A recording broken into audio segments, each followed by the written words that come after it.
Bonjour ou bonsoir à ceux qui me regardent et qui m'écoutent. Petite introduction sur cette chaîne où je vais d'abord présenter qui je suis, de quoi je vais parler et pourquoi je le fais. Donc je suis Kawa. Alors Kawa n'est pas mon vrai prénom, hein. Je préfère rester anonyme hein, parce que j'ai une vie que je dois protéger.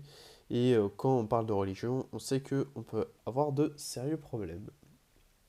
Enfin bref. Donc Kawa, voilà. Je suis musulman. Alors, j'ai pas toujours été comme aujourd'hui. C'est-à-dire que mon rapport à la religion a plutôt évolué. Je m'explique. Je suis né dans une famille musulmane, donc dans un environnement musulman, mais on va dire que j'étais plus musulman de culture. C'est-à-dire que j'avais jamais trop lu le Coran. C'était juste dans mon éducation. Voilà, il faut pas boire d'alcool, il faut pas fumer, il faut pas manger de porc, il faut prier, etc. Mais sans forcément aller dans les détails, je m'étais jamais vraiment posé de questions sur la religion, etc. Donc, je suis ce qu'on pourrait appeler un coraniste, entre guillemets. Alors déjà, là, je sais, ça va pas plaire. Ça va pas plaire. Mais pour en arriver là, au coranisme, il faut quand même se poser des questions. Pourquoi je suis arrivé au coranisme? Alors, les, les religions, il y a un monothéiste, bien sûr. Il y en a trois, le judaïsme, le christianisme et l'islam. Là, tout le monde les connaît, vraiment un classique que tout le monde connaît.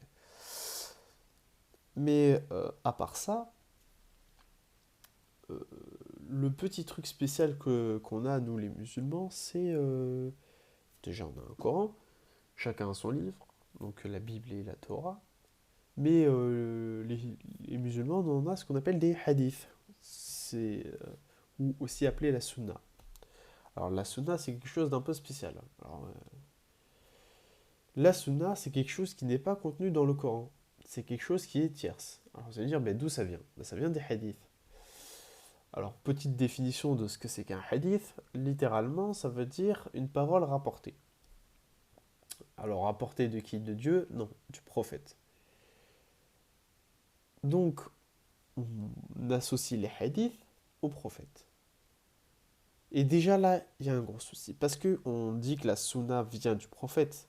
Mais quand on s'intéresse à ce qu'il y a écrit dans la sunna, il y en a écrit des choses. Ah oui, il y en a.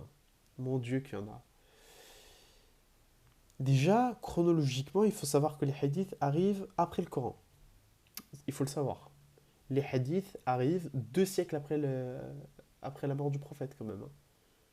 Faut le savoir, quand même. Parce que 2 siècles, il faut quand même se mettre en tête que il a fallu attendre 2 siècles pour que quelqu'un se dise tiens, ce que dit et fait le prophète, ça serait quand même pas mal de l'écrire, hein. Alors, déjà, la première question, c'est pourquoi 2 siècles? 2 siècles, c'est long quand même. Ben, c'est simple, le prophète avait interdit d'écrire les hadiths. Oui, oui, les hadiths étaient interdits. On ne devait pas écrire de hadiths. Alors vous allez me dire, bah, pourquoi? Mais parce que la population disait tellement n'importe quoi que le prophète avait interdit ça. Et c'est ce qui s'est passé avec les quatre califes qui l'ont suivi. Ils avaient maintenu cette interdiction de écrire des hadiths. Pas parce qu'on ne voulait pas connaître le prophète, mais parce que on nous dit de il y avait comment dire, du mensonge en fait. Il y avait juste plus ou moins du mensonge. Et c'était conformé à ce qu'avait dit le prophète. Mais ça, c'est pas grave. Et ceux qui affirment que la sunna, oui, non mais c'est fiable, c'est sahih, c'est authentique. Alors déjà, pour ceux qui sont non initiés, la, la sunna, il, il y a 5000 hadiths de chez Bukhari. Alors Bukhari, c'est un mec qui s'est amusé à écrire plein de hadiths, à dire plein de hadiths. Et il s'est dit, il y a cela, il est vrai, celui-là, il est faux. Donc c'est ce qu'on appelle les sahih de Bukhari. Sahih, ça veut dire authentique et vrai. Authentique où? vrai. Mais là, il y a des choses. Parce qu'en fait, on dit que le Coran n'est pas fiable parce que on n'a pas spécialement de traces, etc. Mais les hadiths, on a les traces. Ah oui, parce que ce qu'on appelle les hadiths ou chaînes de narration, c'est le téléphone arabe. Hein. Donc il y a des primaires qui jouent au téléphone arabe. Et nous, il y a les musulmans qui pratiquons une religion. Nous pratiquons une religion autour de ça. Hein, autour du téléphone arabe. Il faut le faire quand même. Non mais mentalement, c'est chaud quand même. C'est là où on prouve qu'on est capable de tout et n'importe quoi. Mais c'est pas grave. Donc déjà, petite sélection de hadiths muy bien pour, euh, pour, euh, pour ceux qui ne jurent que par ça. Premier hadith, Bukhari, hein, toujours, 62 numéro 30, volume 7. La femme, la maison et le cheval sont de mauvais augure. Donc ça veut dire quoi? Que les musulmans ne doivent pas avoir de femmes, c'est ça? Ils doivent être homosexuels. La maison, donc ils doivent être SDF. Je pense pas. Le cheval. Mais il n'y avait pas de Volkswagen Passat à cette époque. Il n'y avait pas de Yaris hybride. Hein. On est en l'an 600, là. On n'a pas de cheval. Globalement, à part le cheval, peut-être l'âne, en moyen de locomotion.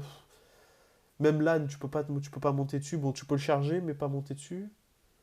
Mais le cheval, faut le faire quand même. Oh oui, il y a des dromadaires, mais quand même. Enfin bref, c'est pas grave. Ça serait quand même bizarre que la femme, la maison et le cheval hein, sont de mauvais augure. Hein. Alors que la femme, je tiens à rappeler que la femme euh, vient de l'homme. Hein. Dans la Bible, c'est écrit. Hein. Dans la Bible, c'est dit que Ève a été créée de la côte d'Adam. D'ailleurs, on va y revenir par rapport à la côte d'Adam. Deuxième petit hadith, volume 7, livre 62, numéro 6. Tenez-vous bien. Le prophète avait l'habitude de faire le tour, entre parenthèses, avoir des relations S avec elle, de toutes ses femmes, en une nuit. Il en avait 9. Bukhari toujours. Là, il n'y a rien qui vous choque. Il n'y a rien qui vous choque. Euh, le Coran dit que vous devez avoir maximum, enfin vous pouvez avoir maximum 4 femmes. Là, le prophète, il en a 9. Carrément, voilà. Il n'y a rien qui vous choque. Il y a zéro problème. J'avais dit par rapport à la côte d'Adam. Alors vous allez dire, mais qu'est-ce qui nous baragouine? Voilà, qu'est-ce qui baragouine? Rapporté par Abu Huraya. Ouais, bref. L'apôtre de Dieu a dit, en parlant du prophète, traite bien les femmes, elles ont été créées d'une côte, et la côte la plus tordue est celle de la partie supérieure. Si tu cherchais à la redresser, tu la casserais. Mais si tu la laisses ainsi, elle resterait tordue. Sahih de chez Bukhari, volume 7, livre 62, numéro 113. Donc ça c'est la hadith. Ça c'est les sunnahs. Ça c'est sahih. Alors, pour ceux en fait c'est une blague. C'est une blague. Pourquoi? Parce que on vous dit dans la Bible que Dieu a créé Adam et via la côte d'Adam, il a créé Ève. C'est une blague. C'est juste une petite référence. Vous inquiétez pas. Mais il y a aussi plein de hadiths. Hein. Là, j'ai fait une petite, j'en ai choisi trois. Mais on peut aller loin. On peut aller très très très très très très très très très très très très loin. Sur le fait que par exemple, euh, la sunna contredit le Coran. Ah oui, hein, la sunna contredit le Coran. Ou peut-être aller sur le fait qu'il y a des hadiths qui disent que le prophète se torchait enfin bref, se nettoyer les fesses avec des pierres. C'est vrai, hein, c'est écrit. Hein. Ou des hadiths qui disent carrément que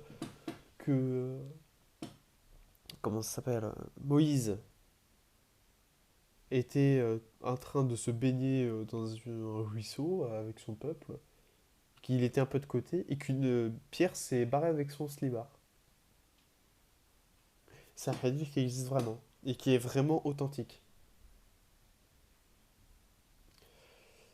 Qu'est-ce qu'on dit? en fait. Parce que là, Moïse, faut dire que Jésus n'était même pas né, en fait. Jésus n'était même pas né, qu'on te parle de Moïse qui se baigne à Walp et d'une pierre qui se part avec Slibar, enfin, il n'y a que moi que ça choque. Ou encore l'histoire du prophète qui monte sur un âne. L'âne, apparemment, il s'appelle SpaceX et puis qui coupe la lune en deux. J'ai pas bien compris. Ouais, non, mais c'est des hadiths, c'est la sunna, c'est vrai. Non, mais c'est vrai. En fait, la sunna, c'est des bêtises. La sunna, c'est des bêtises. Ceux qui croient que la sunna, c'est vrai, vous êtes des gros abrutis, en fait. Vous êtes de gros abrutis. Et parce que quand il y a écrit de telles choses, en fait, ça peut pas être vrai, en fait. Ça peut pas être vrai. Euh, j'ai plus le verset en tête, mais dans le Coran, on vous dit que la chose que Dieu déteste le plus, c'est celui qui est aveugle et qui ne raisonne pas. Mais c'est ce que vous êtes, en fait. Toi, tu es là, tu te dis la sunna, c'est sahih. Oh, c'est authentique. Bande de fils de...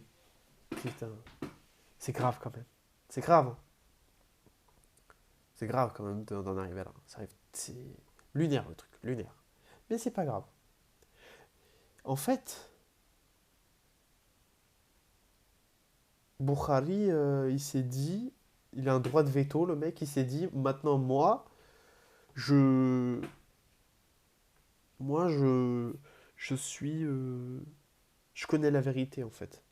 Donc le mec, il arrive 2 siècles après le prophète et il arrive à te dire, ouais, ouais, c'est vrai ça, c'est vrai. Euh, bah non, quoi. Déjà, si les hadiths ont été interdits, c'est qu'il y a une raison peut-être. Mais bref, on viendra dans une autre vidéo où j'essaierai d'expliquer qu'est-ce que sont les hadiths, c'est-à-dire ce que je pense des hadiths. Parce que évidemment, tout n'est pas vrai, mais tout n'est pas faux. Il y a en fait, les hadiths, c'est gris, en fait. C'est pas noir, c'est pas blanc. C'est-à-dire qu'il y a des choses qui sont vraies dans les hadiths, il y a des choses qui sont... C'est du bullshit. C'est pas possible. Enfin bref. Mais vous inquiétez pas, sur cette chaîne, il va y arriver... va arriver pas mal de choses, je pense. Donc, prochaine vidéo, ça va être sur qu'est-ce qu'il y a dans les hadiths. Et on va aussi parler de la plus grosse calomnie que j'ai pu entendre sur le prophète. Sur ces histoires d'Aïcha. Vous inquiétez pas, ça va bien se passer. Bien se passer. Les sunnites, tenez-vous bien. Tenez-vous bien. Parce que là, vous allez bégayer fort. Mais fort. Enfin bref. Allez, au revoir.